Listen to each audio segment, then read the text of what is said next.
Hello students, here we are discussing question 28 of KVPY SA question paper which was held in year 2016. Let's observe what this question says. An electric field due to a positively charged long straight wire at a distance r from it is proportional to r to the power -1 in magnitude. Okay? इसका मतलब इन्होंने ये बोला है कि electric field एक wire की infinitely long charge wire की प्रोपोर्शनल है 1/r से. ठीक है. Two electrons are orbiting such a long wire in circular orbits or of 1 angstrom and 2 angstrom. The ratio of their respective time periods is. So basically question ये बोल रहा है कि एक लॉन्ग वायर है, positively charge uniformly charge wire है, and इसके आसपास जो इलेक्ट्रिक फील्ड है वो 1/r के अकॉर्डिंग वेरी करती है.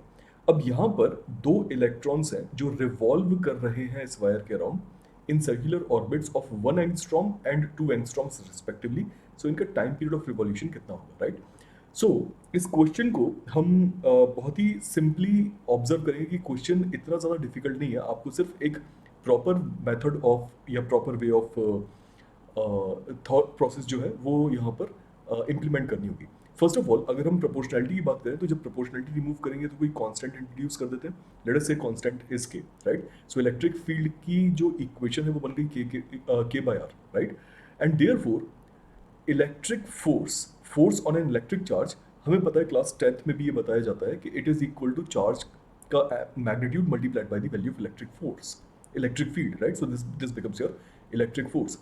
सो इलेक्ट्रॉन पर चार्ज E है, small e, and electric field multiply करने पर हमें फोर्स मिल गई. E की वैल्यू यहाँ पुट करते हैं. So E times k/r becomes the force. Now try to understand कि ये फोर्स किसी भी इलेक्ट्रॉन पर एक सेंट्रीपिटल फोर्स की तरह काम करेगी, राइट? इसे थोड़ा सा और प्रॉपरली ऑब्जर्व कर लेते हैं. पॉजिटिवली चार्ज वायर के कारण जो इलेक्ट्रिक फील्ड आएगी वो अवे फ्रॉम दी वायर आएगी, राइट? अगर हम वेक्टर फॉर्म की बात करें तो इलेक्ट्रॉन्स पर चार्ज नेगेटिव होता है, right? And negatively charge particles are going to experience the electric force opposite to the direction of electric field, right? Negatively charge particles positively charge wire से attract होंगे. That is why force inward होगी but electric field outward होगी in radial direction along the radius.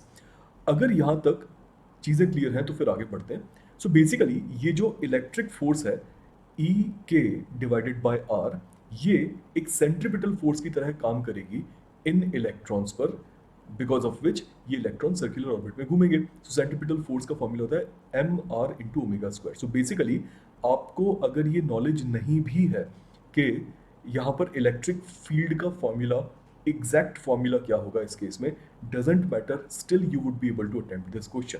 Now observe करते हैं. I think आप सभी को ये पता होगा कि सेंट्रीपिटल फोर्स हम mr ओमेगा स्क्वायर से रिप्रेजेंट करते हैं. सो देयरफॉर अगर मैं इस इक्वेशन को रीअरेंज करूं तो मुझे ओमेगा की वैल्यू मिल जाएगी which is E times k by m whole under root multiplied by 1/r, right? मैंने यहाँ पर वेरिएबल्स भी एक्सचेंज किए हैं एंड रूट भी लिया है दोनों साइड से. सो हमारे पास ये इक्वेशन आती है. Now what is omega? Omega is also represented as 2 pi upon time period of revolution, right? And this is equal to root of ek by m times 1/r. इस इक्वेशन को rearrange करने पर मुझे time period का formula क्या मिलेगा आप observe कर सकते हैं. अगर हम इस इक्वेशन को रीअरेंज करते हैं तो हमें मिलेगा 2 pi into r root of m by e times k, right? अब जरा ऑब्जर्व कीजिए. 2 pi obviously is a constant, mass of electron is a constant, charge E on electron is a constant and K constant of proportionality तो था ही, right? So therefore हमें यहाँ से proportionality time period of revolution की किसके साथ दिख रही है? रेडियस के साथ में.